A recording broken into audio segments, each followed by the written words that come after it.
Entitled Karen fined over my private basketball court access, so I bought half of the neighborhood and took power from her. Imagine waking up every day to a sense of unease, knowing that your every move is being watched and criticized by someone who feels entitled to control your life.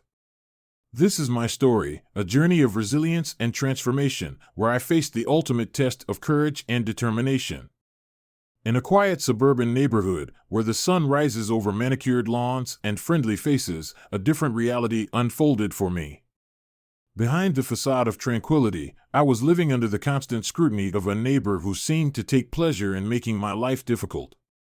Her name was Karen, and she had become the embodiment of everything I feared and resented about living in a community where one person's actions could disrupt the peace of many. Karen's complaints were relentless. Every time I stepped out of my house, every time I hosted a gathering, every time I made a decision about my property, she was there, questioning my choices and threatening to take action. Her behavior was not just annoying, it was suffocating. She monitored my movements, sent me notices, and even went as far as to fine me over something as personal as access to my private basketball court.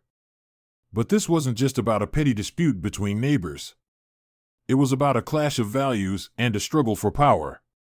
Karen believed she had the right to dictate how I lived my life, and I was determined to prove her wrong. In this story, I'll take you through the journey of how I transformed from a victim of harassment to a force for change, buying half of the neighborhood and reclaiming my rights in a move that would change everything. Before we continue, tell us where you're watching from in the comment section, and don't forget to like, comment, and hit the subscribe button for more gripping stories. What would you do if you were in my shoes, facing constant threats from a neighbor? Would you stand your ground, or would you seek a different path?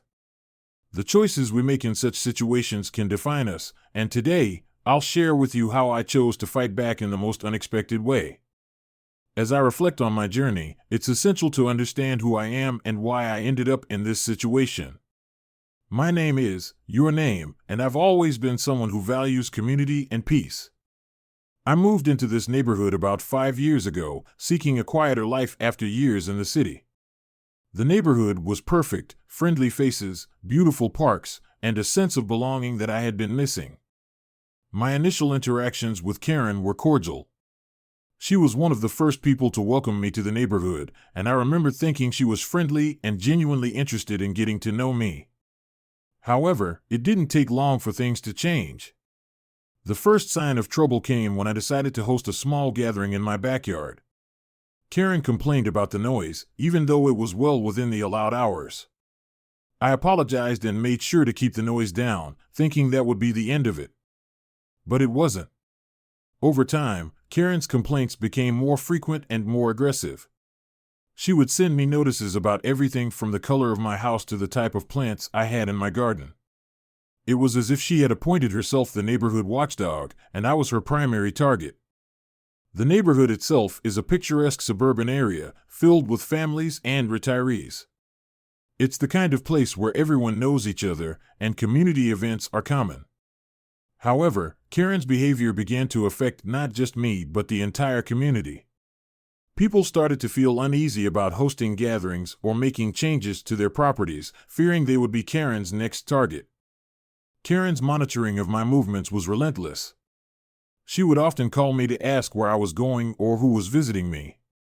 She even went as far as to install security cameras that faced my property, claiming it was for her own safety. The threats were constant, threats to report me to the homeowners association, threats to sue me, and even threats to involve the police if I didn't comply with her demands. The final straw was when she fined me over access to my private basketball court. I had built the court as a place for my kids and their friends to play, but Karen claimed it was a nuisance and that it was affecting her property value.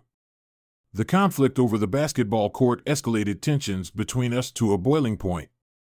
It was no longer just about a piece of land, it was about who had control over my life.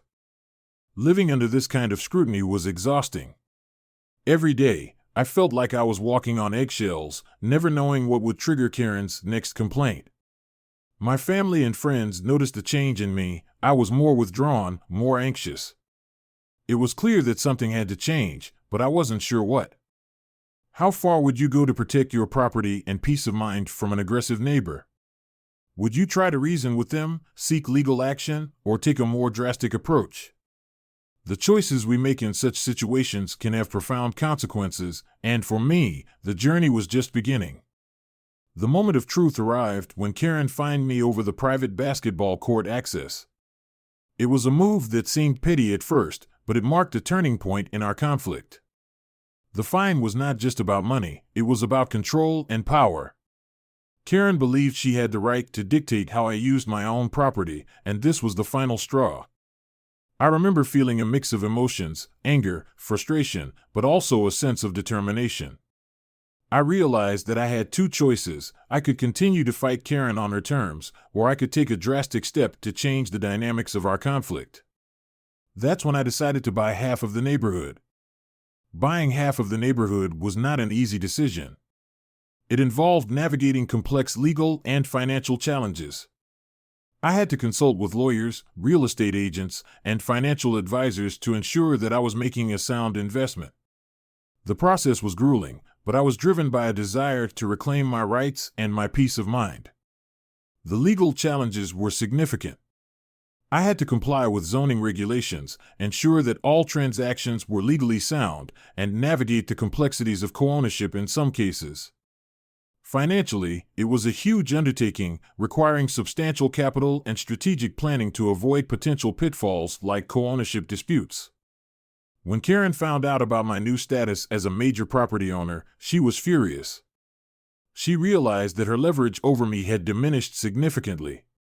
She began to spread rumors and misinformation about my intentions, claiming that I was trying to drive down property values or disrupt the community. But I was prepared for this reaction. The community was divided. Some people supported me, seeing my actions as a bold move against bullying. Others were skeptical, fearing that my new influence could lead to unwanted changes in the neighborhood. The tension was palpable, with some residents calling for mediation to resolve the ongoing disputes. As the conflict escalated, I faced legal battles and community backlash. Karen filed complaints with the Homeowners Association and even attempted to involve local authorities, claiming that my actions were illegal or unethical. However, I had done my due diligence, ensuring that every step I took was within the law. The turning point came when the community began to see Karen's actions for what they were: bullying and harassment. They started to rally around me, recognizing that my fight was not just about me, but about standing up against injustice. What would be the most surprising way you could turn the tables on someone who has been bullying you? Would you take a legal approach, seek community support, or find another creative solution? The choices we make in such situations can have profound impacts, not just on our own lives, but on those around us. The aftermath of buying half of the neighborhood was transformative. It changed everything: my relationship with Karen, my standing in the community, and even my own sense of self. Karen's behavior towards me shifted dramatically. She realized that her threats and complaints no longer carried the same weight, and she began to back off. The community, which had been divided, started to come together. People began to see that my actions were not about power or control, but about standing up for what was right. As I reflect on this experience, I realize that it taught me invaluable lessons about empowerment, justice, and community transformation. I learned that sometimes, the most effective way to challenge injustice is to take bold action. By buying half of the neighborhood, I not only reclaimed my rights, but also inspired others to stand up for themselves. The community began to rally around the idea of mutual respect and understanding, and we started to work together to build a more inclusive and supportive environment. This experience also highlighted the importance of community. When people come together to support each other, they can achieve remarkable things. The transformation in our neighborhood was not just about me or Karen, it was about creating a place where everyone felt valued and respected. In conclusion, my story is one of transformation and empowerment. It shows how one person can make a difference by standing up against injustice and taking bold action. By buying half of the neighborhood, I transformed from a victim of harassment to a force for change. This journey taught me that justice is not just about winning a battle, it's about creating a better world for everyone. As I look back, I realize that this experience has given me a new perspective on life. It's shown me that even in the darkest moments, there is always hope for change. And it's reminded me that sometimes the most powerful thing we can do is to stand up for what we believe in, even if it means challenging the status quo. How can taking bold action against injustice inspire positive change in your community? Can one person's courage spark a movement, or does it take a collective effort? The answer lies in the stories of those who have dared to challenge the norm and fight for what is right. As we conclude this journey, I want to leave you with a challenge. My story is just one example of how standing up against injustice can lead to transformation, not just for individuals, but for entire communities. But there are countless other stories out there, stories of courage, resilience, and the power of collective action. I encourage you to share your own stories of overcoming adversity and standing up for justice. Whether it's through a comment below, a post on social media, or a conversation with a friend or family member, your voice matters. By sharing your experiences, you can inspire others to take action and create a ripple effect of positive change. As I reflect on my own journey, I am reminded of the power of resilience and community action. When we come together to support each other and stand up for what is right, we can achieve remarkable things. We can transform neighborhoods, challenge unjust systems, and create a more equitable and just society for all. My story is not just about me or Karen, it's about the potential that lies within each of us to make a difference. It's about recognizing that we don't have to accept the status quo if it's unjust or unfair. We have the power to challenge it, to change it, and to create something better. As you watch this video, I hope you feel inspired to take action. Maybe there's something in your life or community that you've been wanting to change but haven't known where to start. Maybe there's a neighbor, a colleague, or a friend who is facing injustice and needs your support. Whatever it is, remember that you have the power to make a difference. In a world where injustice can seem overwhelming, it's easy to feel powerless. But the truth is, every small action counts. Every voice raised, every letter written, every conversation started can contribute to a larger movement for change. So, I ask you, what will you do today to challenge injustice in your own life or community? Will you speak up against bullying, support a local cause, or simply listen to someone who needs to be heard? Whatever it is, know that you are not alone. There are millions of people around the world who are working towards the same goal, creating a more just and equitable world for all. As you go about your day, remember the power of resilience and community action.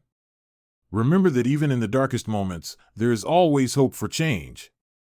And remember that sometimes, the most powerful thing we can do is to stand up for what we believe in, even if it means challenging the status quo. Before we go, take a moment to think about what you can do today to make a difference. Share your thoughts in the comments below, and let's start a conversation about how we can work together to create positive change. Don't forget to like, comment, and subscribe for more inspiring stories of resilience and transformation. And if you have a story to share, please do so in the comments or through our social media channels. Together, we can inspire a movement of positive change.